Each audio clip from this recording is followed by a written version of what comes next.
Hello, this is Monster Crafts, and today we're going to be looking at a remake of an older craft that is the Werewolf. What's on screen right now is the old version of the craft that I borrowed heavily from the abhorrent beast from Bloodborne. It uses this long gray pipe cleaner that looks like fur. I don't know where I got it from, but you could make this on your own with the proper yarn. We're going to take this pipe cleaner and we're going to put it onto a whole new craft. And here are the pieces we're going to use. And as always, first we start off with the wire skeleton. So we're going to be cutting long strands of wire. And these will form the skeleton that will create opportunities for mobility and posability in the craft. Starting off with is the central spine, which I've decided to go with 3 layers of metal wire. This is a bit of an overkill for this. It's a pretty small craft, so it doesn't need all this. But I like to think of it as an experiment. We're going to take gray pipe cleaner and we're going to wrap around the loop in one of the ends of the wire pieces. And then we're going to take it and wrap it all the way down the length of it.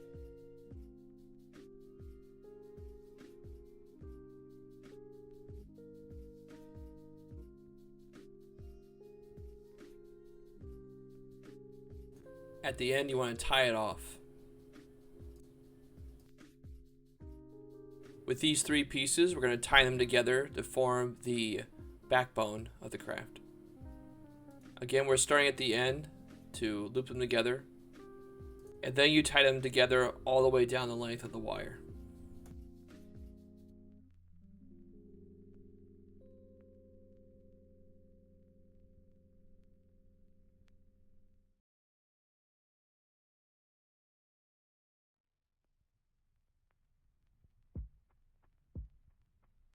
Then we start with the chest piece. It's going to be a large triangle shape, and we're going to make it out of wire. And it's going to sit on the top portion of the spine, right before the neck.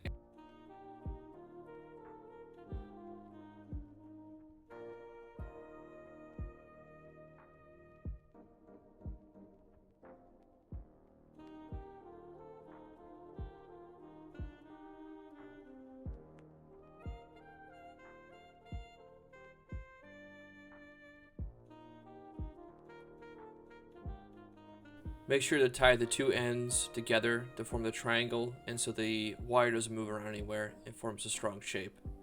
And then you want to trim it off just so you don't have these bits poking at you.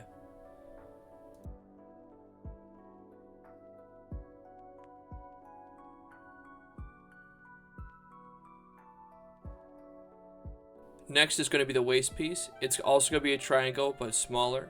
You want to form it much the same way, where you bend it into triangle shape, and you tie off the ends, and you wrap it in gray pipe cleaner.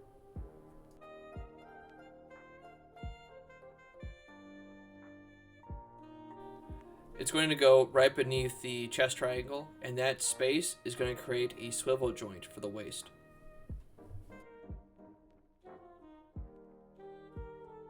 And then we attach the chest triangle onto the main spine. It's attached to 2 points, one at the top of the triangle and one midway through the base. And that will create, it won't go anywhere when it's attached to at least 2 spots. Next is to fill in the shape. This is good to strengthen the position of the triangle and obviously to fill in the figure.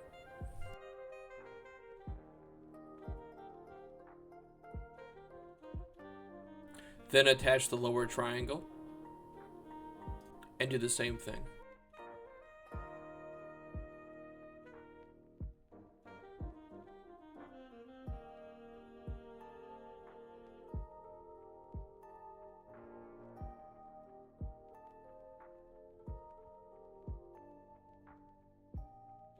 The next part of making the skeleton is measuring out the legs and the arm pieces, bending the ends, and then wrapping them with pipe cleaners and attaching them to the main skeleton.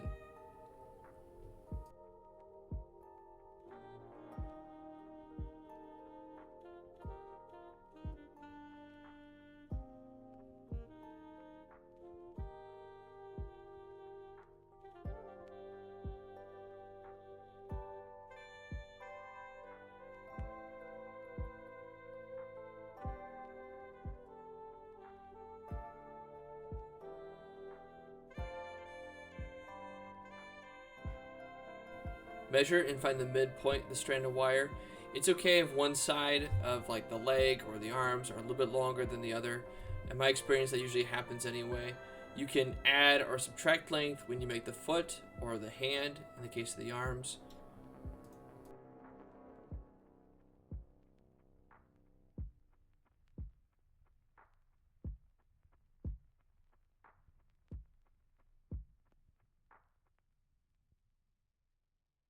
And then attach it to, in this case, the lower triangle to form the legs. For this, you want to have a slight bend in the wire, because if the wire is straight, it will just rotate in place. So you want to have a slight bend that forms 3 different points that are in 3 different locations. So you have the top of the piece of the leg that connects, and you have the 2 other pieces which connect at slightly lower parts of the triangle. I find that really helps hold it in place.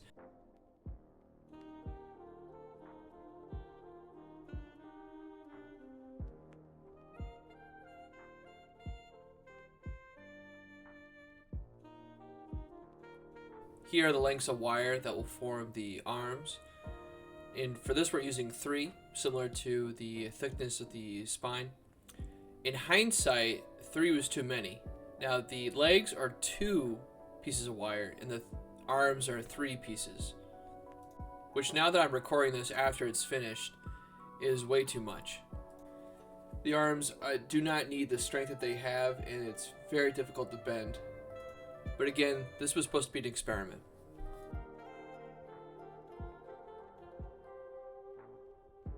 We're going to use pipe cleaner to tie the length of the wire across the, what would be considered the collarbone of the figure, so the base of the triangle, all the way across there, and then to the main spine at the base of the neck.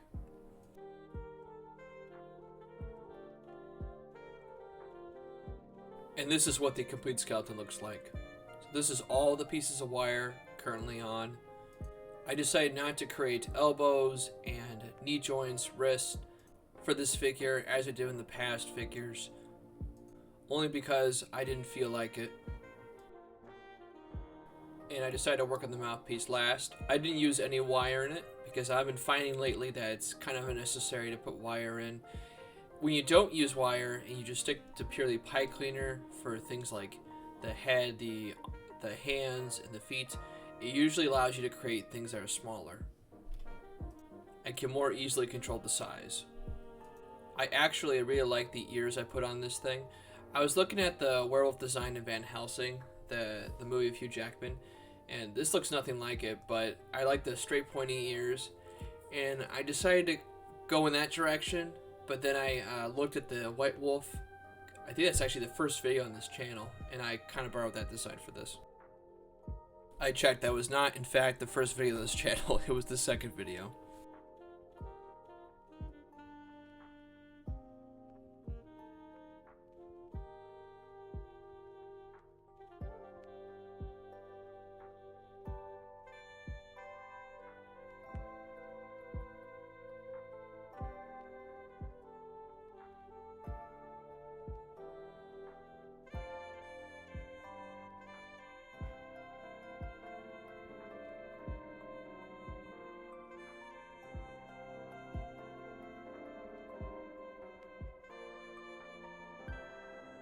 I decided to go for golden eyes with this one, same as the White Wolf.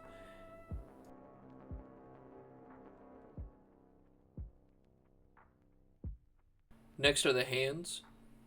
Not much to say about these. You just feed the pipe cleaner through the little hole in the wire, and then you just bend them to make digits, and you make 4, and then that's the hand.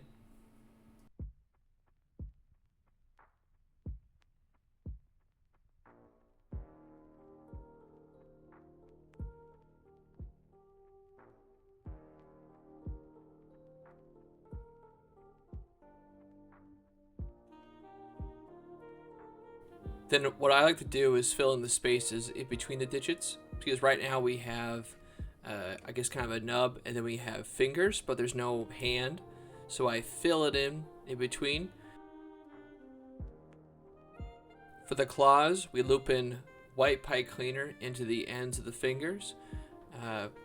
bind it off, and then you extend it to further increase the profile of the hand, but also give yourself some bit of leeway for the nail.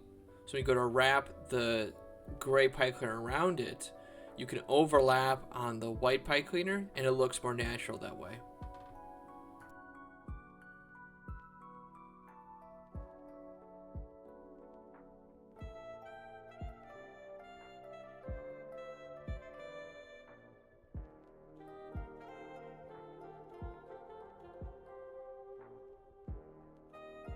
This is what a hand looks like completed.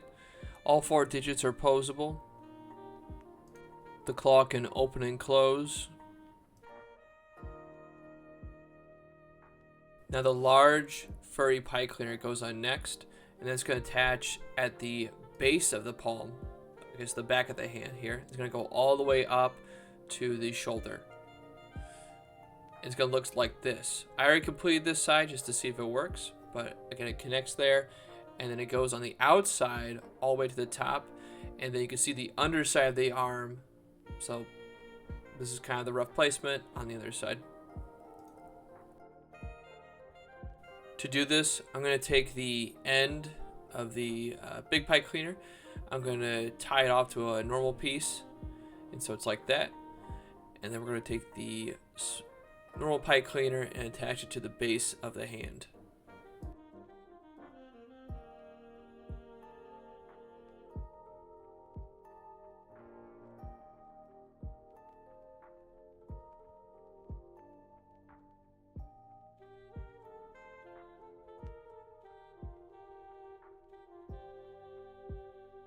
Along the length of the arm, we're going to attach the big pipe cleaner onto several points.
Next, we do the same thing for the legs, where we take a piece of the big pipe cleaner and we just attach it to the top here, so the bottom of the gray is exposed.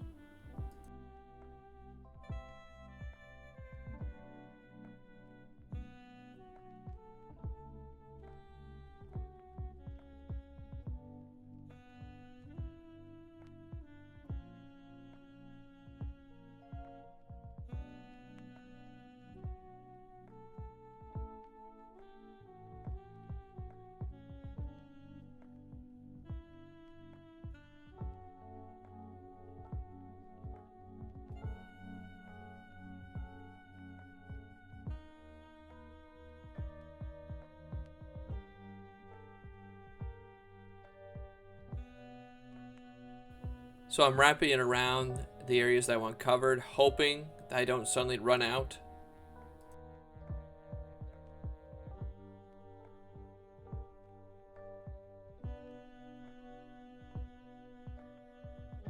And I'm doing the same thing that was done for the feet and the hands, where I'm connecting a piece of the large pipe cleaner to the head.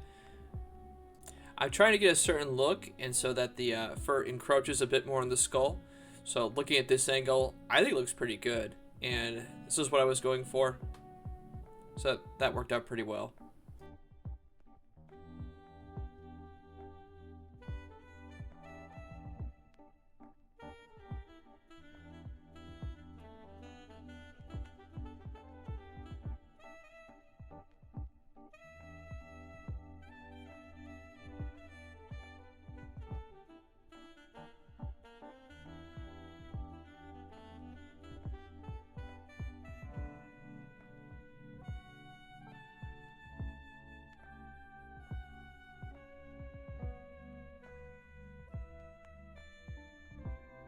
Most of everything is on now, so we just gotta attach the last few pieces and it'll be finished.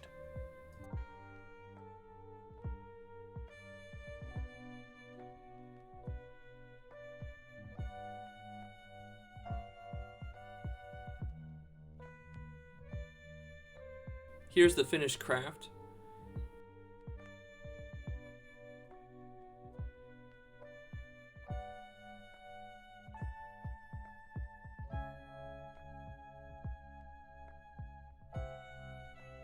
It's extremely flexible.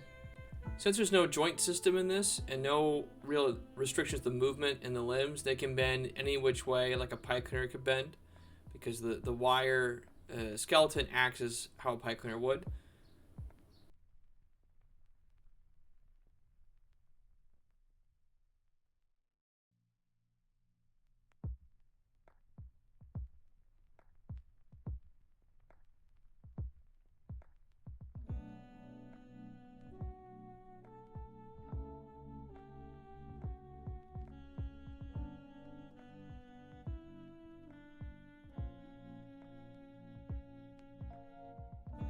This is the waist swivel from earlier in the video.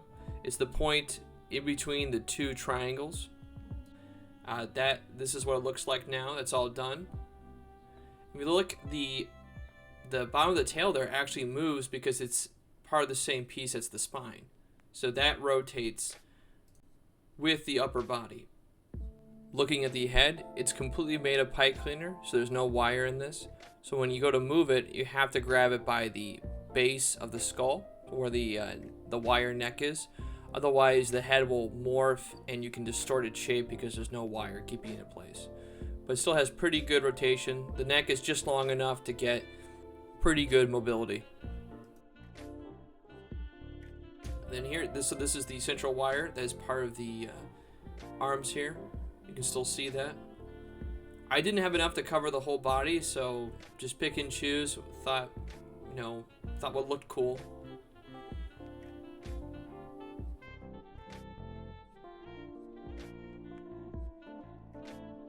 And that's the video. So mainly this was an experiment to see how much wire is too much wire in a craft this size. So with the arms and the spine being at 3 layers of wire and the back legs being at 2, I think that's too much. It's pretty uncomfortable to move the limbs around to do poses. It's just too strong, and for this size it's completely unnecessary. So even though it can hang out from one arm, you can hold it on its hand and the whole thing will just move like it's not flexible at all. So yeah, thanks for watching.